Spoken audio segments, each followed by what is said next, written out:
All right, so we're in a series right now called Relationship Rules, and I'm gonna get us all caught up from last week, and then we're gonna pick up today and then go from there. Now, I'm gonna give you two caveats right out the gate. If you're here and you're not a follower of Jesus, for the next few minutes, I'm gonna say this. There are some messages that I feel like I can give, and you go, man, like, I was like super like spiritual and deep, but like I don't believe in that sort of stuff. And so maybe you check out a little bit there. And then there are some messages that we do, and this is the one like today where you go like, whether you're a follower of Jesus or not, it's super, super practical. And so that's gonna be a little bit of what we talk about today. But I would say this, if I can frame this for you, if you're here and not a follower of Jesus, I would say what we're gonna talk about today, I believe is so practical and without Jesus is even more difficult. And so for the next few minutes, we're gonna talk about that. And the second caveat is this. Throughout this series, right, these are like kind of principles around relationships. This applies to all of our relationships. But once we get into it, I'll stop us when we get there, but once we get into it, there's a part of you that's, and I said this last week, where you're gonna go, this is a fantastic message, and then you're gonna fill in the blank for the person that's not you, that it's for, right? And so as soon as you do that, I'm just gonna go ahead and tell you that you're gonna do that, I do that too. As soon as you do that, I want you to pause and go, wait, no, he's talking to me. And then I want you to look at your spouse and confirm that I am talking to you. I'm just kidding, no. But for the next few minutes, I'll say, if there's anything in you that goes, oh, that's great for somebody else, that's actually probably how you know that I'm talking to you. So it'll be great. So, all right, so here's what we said last week. We said this, words, and you've heard this phrase before, words create worlds. So we talked about being intentional with the words that we say and how we say it. And then we asked this question, like, what interior and exterior world are you building with the words that you say, but not just the words that you say, with the words that you think? And then we took this and we looked at a biblical principle around this, and then we connected it to really like psychology and neuroscience. And we talked about how this like repeated verbal framing really rewires your brain, right? So we said this way, repeated verbal framing, the things that you say in your head over and over and over again, the stories that you tell yourself, it will rewire your perception of both people and the world around you. It rewires everything in the ways that you see it, right? And then we sort of broke this down a little bit further.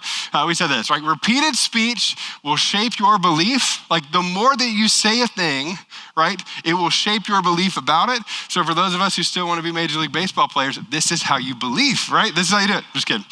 You put it on a note card, say it every day, right? Repeated belief will shape your perception over and over again. So the beliefs that you inherently develop, specifically connected to the things that you say, it will shape your perception.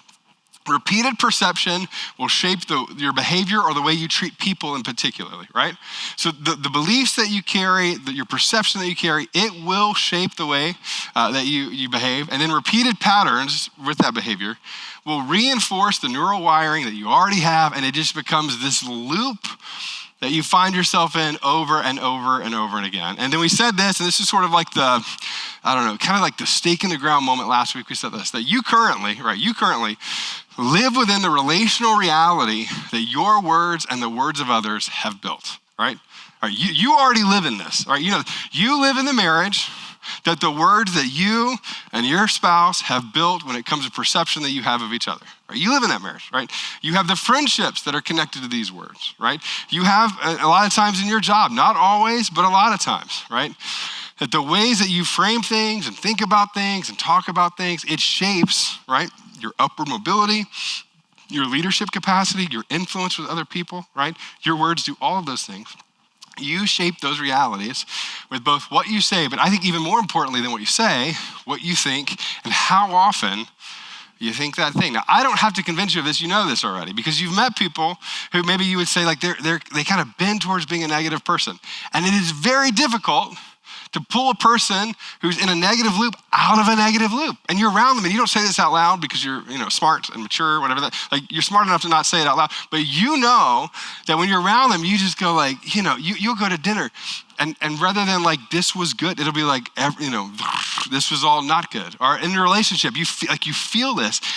And you watch it and you can see this pattern continue to loop over and over again. We said this in marriages too. You see this, like you'll be around couples sometimes and they'll pick at each other, and every couple kind of picks at each other, but then some couples pick at each other. Do you know what I'm talking about? Anybody? Yeah. And you sit there and it's like, it feels like The Office. Like it's just enough awkward where you want to pull a Jim and look at the camera and just make a face. You know what I mean? Like there's a little bit of that and you can watch it.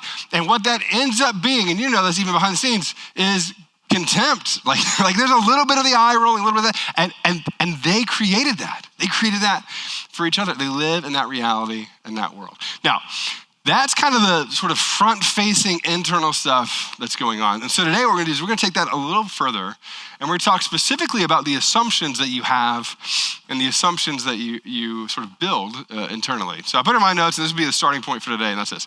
Before words ever come out of your mouth, assumptions are already running in your head. Now that is not a deep thought. You already know that, right? But you already have assumptions before you ever say anything. All right, let's just like back up for social media. You see that, everybody has that crazy uncle who posts that stuff all the time, whatever that thing is, and you see it. And before you even make it past the first sentence, you see their name. You know what I'm talking about? You see their name and you immediately go, I know what this is gonna be. Some of you, and this is so great, how many of you are grateful for caller ID? Anybody in there? Just me? Great. Because you know this, like you get that phone call, that name pops up and I already know what this is gonna be like.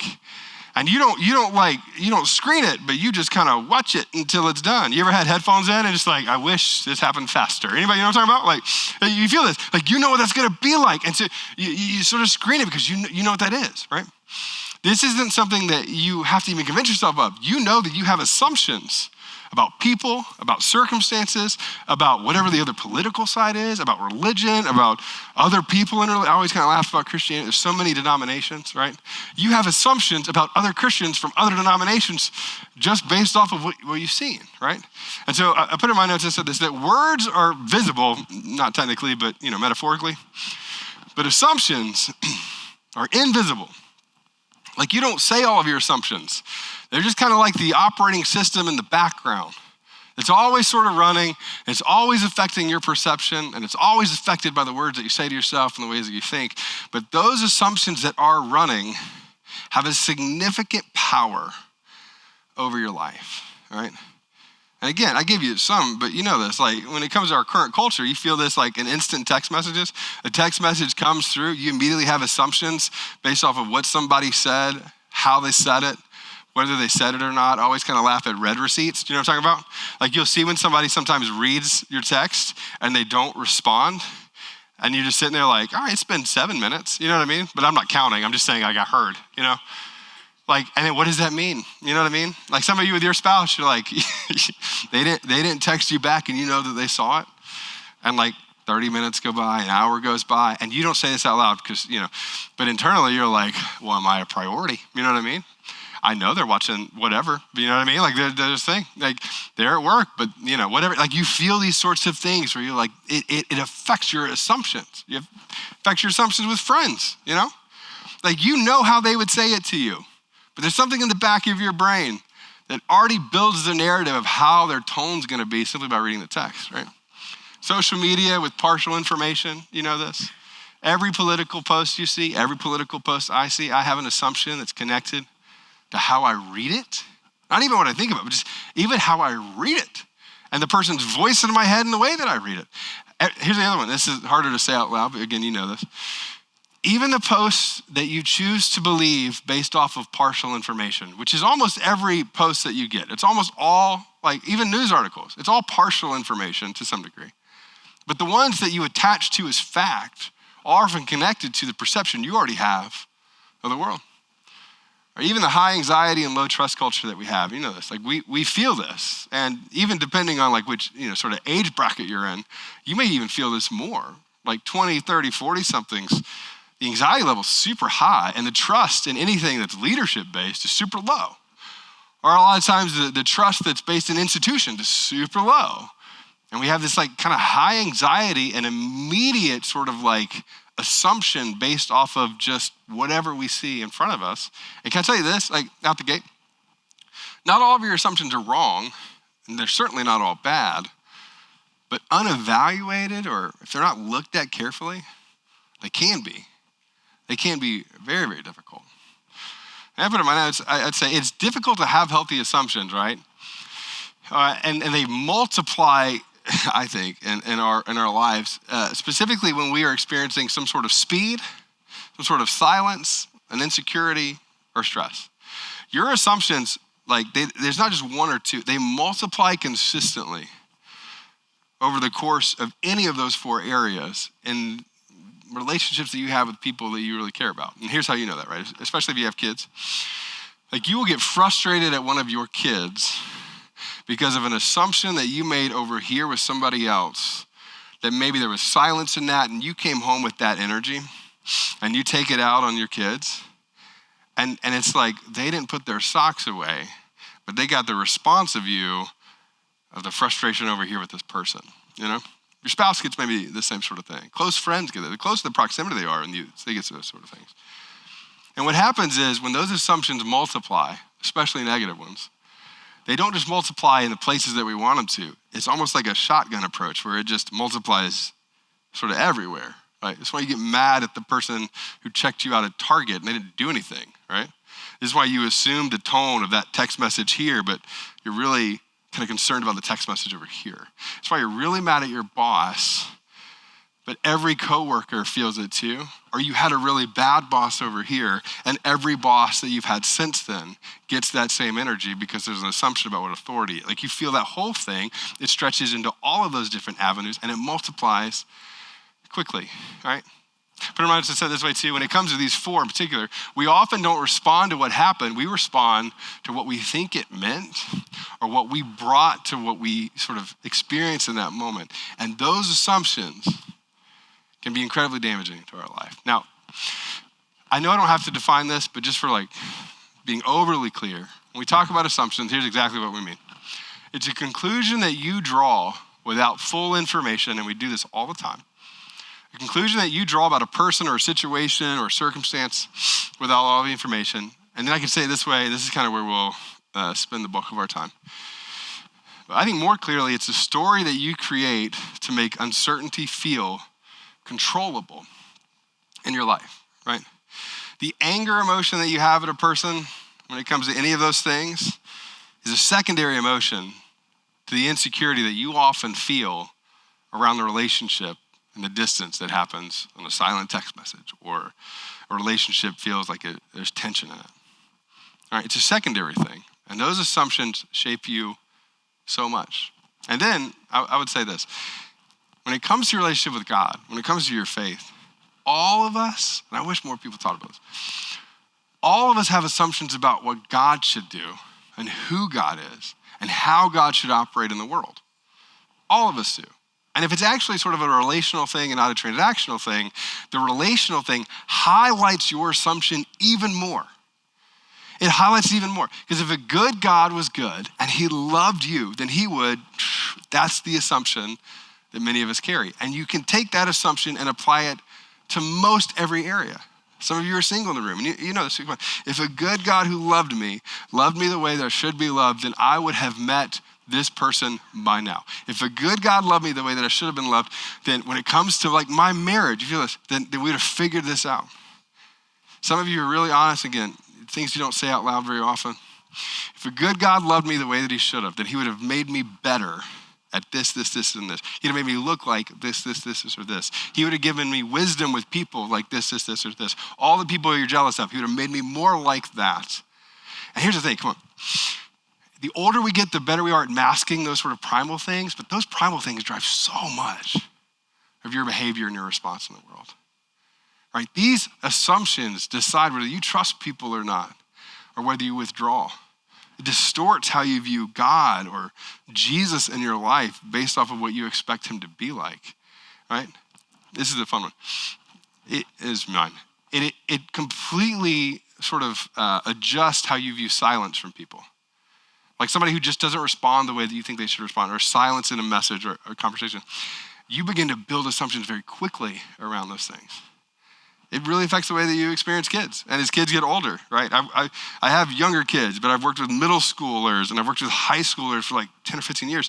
And I go, you watch this with families all the time. Even as they get older in their 20s, you go, your perception as an empty nester gets very sort of,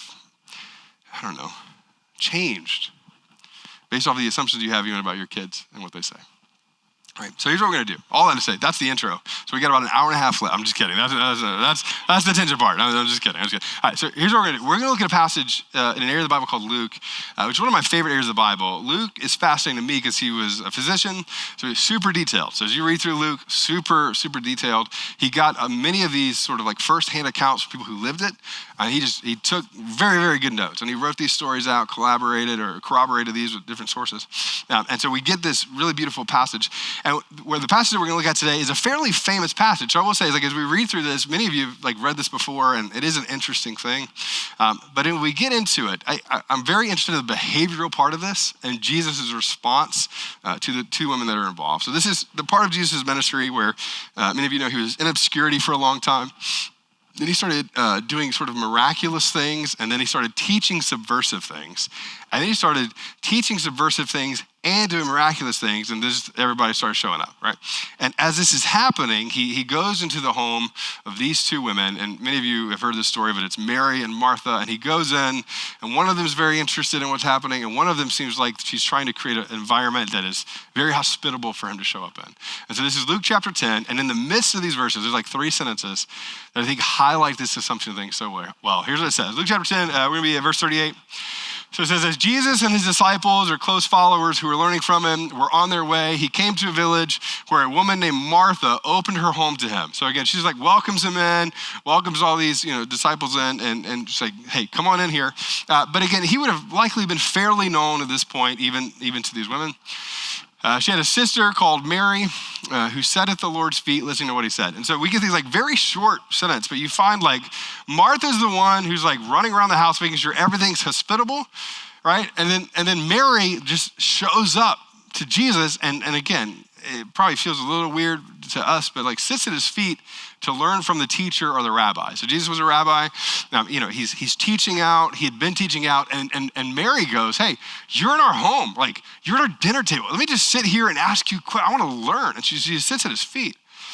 And Martha's like, "Well, I gotta make sure that the charcuterie board. Did I say that right? Charcuterie? Is that close? Yeah." Obviously, I don't do that. But anyway, my wife does. The charcuterie board looks great. Like everything looks good. Everything is together. Everything is as it should be. Where Mary sits at his feet. So this is the same house, the same moment with 2 completely different postures. Now, when this passage is taught a lot of times, a lot of people sort of kind of go off on Martha's response to this. But how many of you, I'm kind of curious, how many of you have like the gift of hospitality? Like that's a thing that you enjoy hosting people. Go, yeah, that's great. I just want to know when we should go to your house. Go ahead, raise your hand. I want to see, like, it's good to know. Yeah, that's great. You say charcuterie right. It's great. Yeah. It's great. Yeah. All right, so I want you to think about this just for a second. Like, so a lot of people go, well, she should have just been sitting there. And I don't actually think that's true. I actually think Martha was probably doing what Martha does. Her response to it is actually where we find a response that most all of us have to some degree. So she's watching Mary sit at the feet of Jesus and learn from him and ask him all the questions. But deep down, come on, you know this, deep down, she's watching this going, I kind of wish I was there. Somebody's got to carry the responsibility of making sure that you charcutered correctly, you know? Can you turn it into a verb, Nicole? Is that a thing? No, you cannot. Okay, it's good to know. It's good. But what if, Like what if, yeah. Like somebody's got to make sure that we vacuumed because that little robot thing didn't do it, Like I got the Dyson out, Like somebody's got to make sure that Jesus is cared for. Somebody's got to make sure that the environment's created that you can sit at his feet and be carefree. A lot of you just nudged your husband, like talking to you. Yeah, like allowed you to experience this. And she's doing all of these things. Then it goes on and it says this. But Martha was distracted by all the preparations that had been made or had to be made. She came to him and she asked, which I love. It's like one of the most human, honest moments. She said, Lord, she's talking to Jesus, don't you care that my sister has left me to do the work all by myself? Tell her to help me. Which I didn't have siblings growing up, but now that we have 3 kids, I'm like, yep, that's how that works, Like, the other day, one of my kids, they didn't even say that. They just walked in the room and pointed at the other one. And I was like, I don't even know what you want, but you win. You know what I mean? Like, that's it. But this is the part, so she said, Lord, don't you care? And I think the don't you care part is actually the thing. Because it was the immediate assumption of this, right? It wasn't that Mary is just sitting there learning from him, even though there's a part of that. It's that this thing was happening that I think she probably thinks she wishes that she was a part of. But she's sort of living in her gifts over here with the unspoken assumption that the goal of this is to make sure that Jesus feels cared for in this moment. When actually the goal of this was Jesus sort of pouring himself out even to these women in her home. She assumed Mary doesn't care because she's just sitting there. Jesus doesn't care, right? And the other part that I think is just so fascinating, what she really feels, and you've seen this before, she actually feels unseen. She actually feels a little bit alone, right? She's actually feeling like, I'm carrying this by myself, and no one cares. And that's a real thing, right?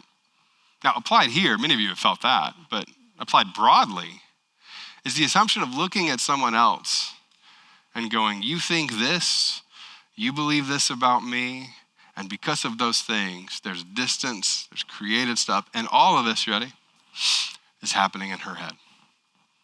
None of this is happening because Jesus said, well, I don't care about what you're doing. Like, none of that.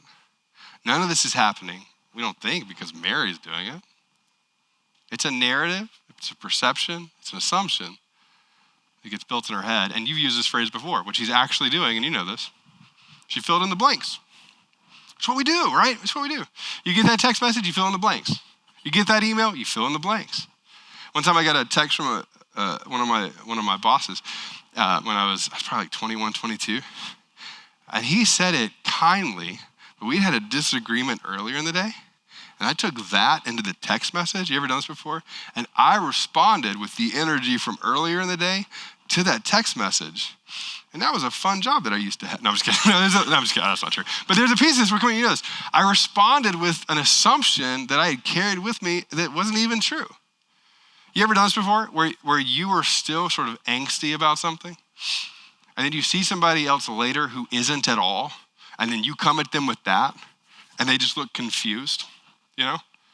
Like, I thought we were good. Like, when Emily and I, we don't fight a ton, but when we fight, I always kind of laugh. I usually take a nap after, and then I'm good. You know what I mean? I couldn't even tell you what we fought about. Like, this is the most Nate Bargatze thing in the whole world. Like, it's gone. You know, I don't even remember. And then I have to remind myself, no, she's still thinking about all the stupid things I said. You know what I mean? Like, and there's a piece, I have to remind myself. We can carry that energy into later moments, right? This is like the text unanswered where you assume that they're mad at you, right? It's when you forget something and there's a part of you that goes, or somebody else forgets something, you're like, I'm not a priority to them anymore. It's the moment, come on, you know this. This happens with my mom sometimes, where my mom, she will assume that maybe I'm not prioritizing her. You know what I mean? Like there's a distance there when I'm like, we got a dog. All I did this afternoon was clean up poop. You know what I mean? Like I was just busy here. You know what I mean? I'm glad I give you that visual. Like it's just here, and you know this too. And what's always kind of funny, you feel this both ways. Like it creates an assumption in you, right? Silence that something's wrong, right? I put in my notes, it's like, if we fill in the blanks, how often, right? Have you ever filled in the blanks? But really what we're doing is we're reacting to like our own imagination around the circumstances that we've built. And it's driving our behavior forward, right? I put in my notes, I said, it's easy to assume that when we feel emotional pressure, and it's easy to assume when we have partial perspective. Emotional pressure and partial perspective will almost always cause you to assume something that maybe you shouldn't assume.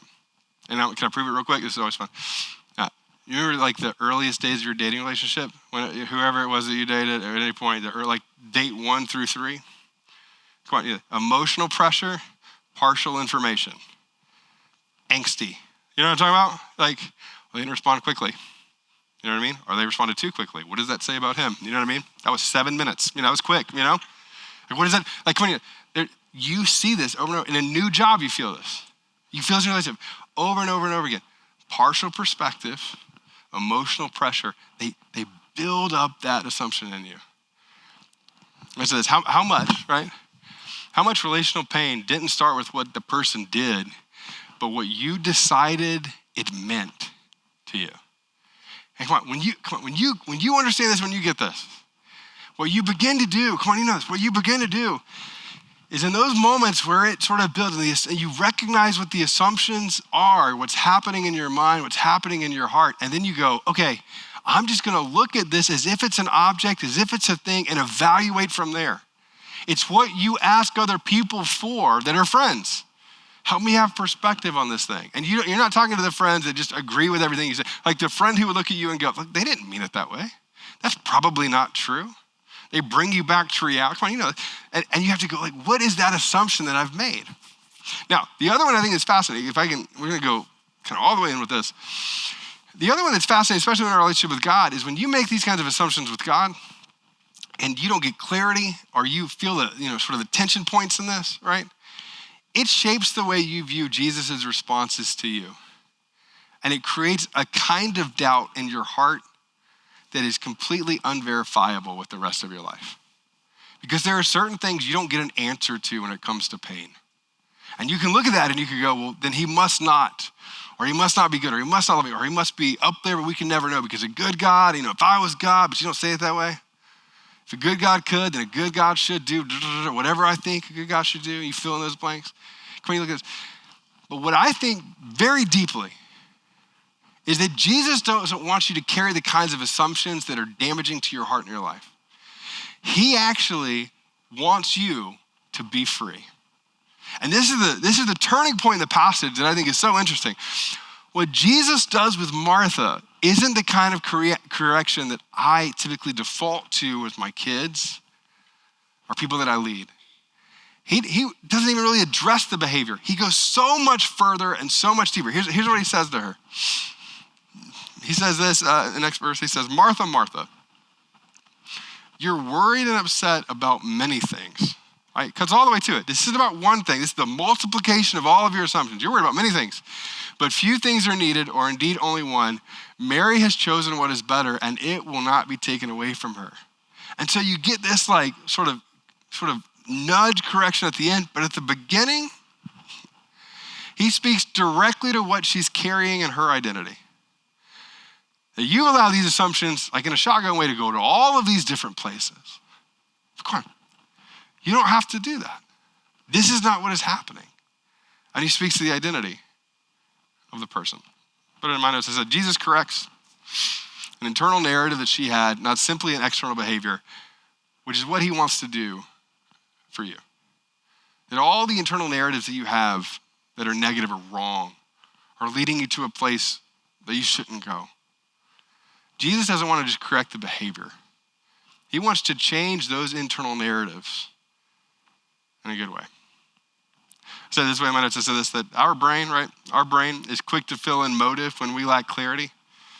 I think that's one of the things that I think if we can just like tweak that one thing, it would shift the vast majority of our relationships, right? Internally declaring intent is one of the most damaging things that you can do on the negative stuff, right? When you go, they meant to all of a sudden you're in a world where you've built a narrative all the way, right? Now, I'll put it in my notes this way, the assumptions that we make when it comes to this become the realities that we live in.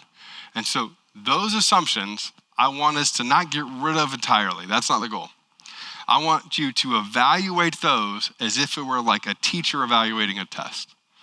Which parts of this are factual? Which parts of this I'm saying are factual that are not facts? It's just what I feel, right?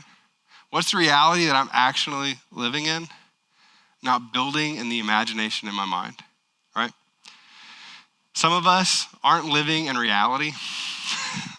This is the fun, like, hey, email someone else, not me on this one.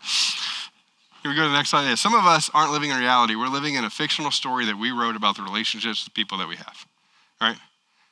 You're not living in what actual reality is. You're living in a fictional world that you've built in your head based off of what you've assumed about their intent. Those of you who are leaders in the room, can I say this as leaders? You know this.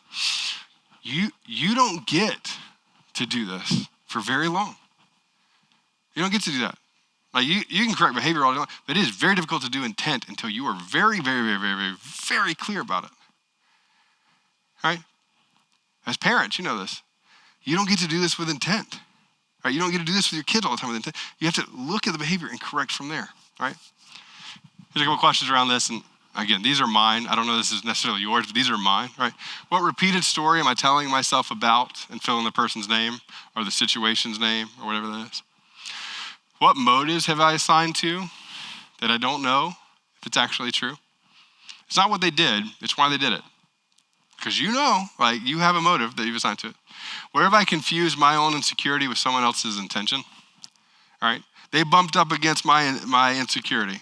So they must have intended to, and you fill in the blank. What relational tension is fueled by my imagination rather than a conversation that I had with a person? And can I tell you something, and especially in this last one? Having those harder conversations for many people is very difficult to have until you start into it.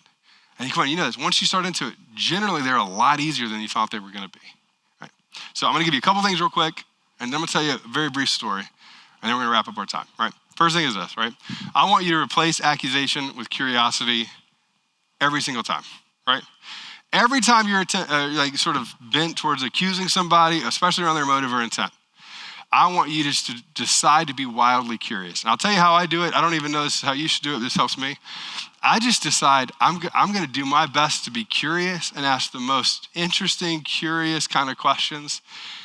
And I'll say this, and that doesn't mean that I'm not gonna be confirmed in whatever my suspicion is gonna be. But when I start with curiosity, at least I can learn something, right?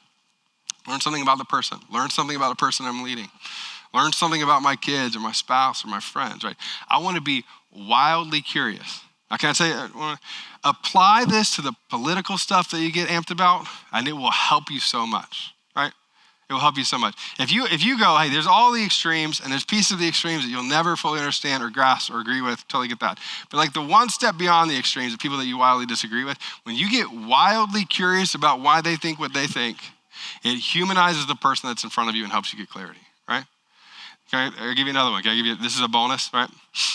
If you have in-laws or if you have people that are deeply connected to your relational networks that are kind of one or two steps back and you can't figure out what to do and it's frustrating, whatever that is, come on, get wildly curious about them as people and get wildly curious about the things that bother you. And I'm just gonna tell you, ready? At bare minimum, they're gonna like you more, and at best, it's gonna get better. There's no downside to being curious because at any point in your curiosity, you can go back to the assumption. But when you begin with curiosity, it changes your whole perspective on all of it. Second one is this, have hard conversations early, right? And I wish if I could leave you with one of the things, this is the one. Unaddressed assumptions become internalized narratives, and those internalized narratives are the most damaging things in your relationship. In your marriage, come on, I said this jokingly a few weeks ago. He never takes out the trash, right? There's an internal narrative. She'll never, right? And you do that. When you play that over and over again and you don't have the conversation, those unaddressed assumptions only grow, and they only grow slowly over time, and they only become more damaging. Decide that you're gonna be a person who has hard conversations early and your whole life will be better, right? Third one is this, right? Lower the story in your head and your heart. And this is hard for me. This does not come natural to me. What is the most generous possible explanation that I can give the person until I have clarity, right? What's the most general possible explanation that I can give the person until I have clarity? Can I tell you this? This one is so good. Many people, when they start doing this, feel like they're faking it because there's not two voices. There's one really loud voice and what you're pretending that you wish you were, right? And what you're pretending that you wish you were was a person who was generous with what you're building in your mind, and you might go, I'm not yet. And that's great. Fake it. Totally fake it. Fake it internally, fake it externally, whatever you're gonna do. Become wildly curious and go, I'm going to choose that the story that I tell is the most generous version of the explanation. And when you do that, don't miss this, when you do that, and that's what you talk about, and that's the things that come out of your mouth about people that you care about, people that you lead, people that are your friend, you give the most generous explanation, then over time, you become that person. It takes a while. Over time, It's like the voices kind of switch. And you just begin, and don't miss this is crazy, to begin to believe the best about people. And that doesn't make you, don't miss it, that doesn't make you soft. That doesn't make you vulnerable. What it does is it makes you wise.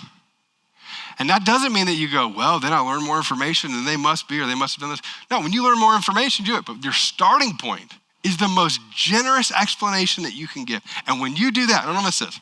This is the hack. You ready? It's not even for them. I'm gonna get a new stool. That's great. If I fall down in this story, it's gonna be devastating. Anyway, all right, so, but when you do that, don't miss this. When you give the most generous version of the explanation, what it does for you ready? Is it just makes you happier. That's what it does. It makes you less angsty all the time. It makes you more of a positive person. You have a different perspective.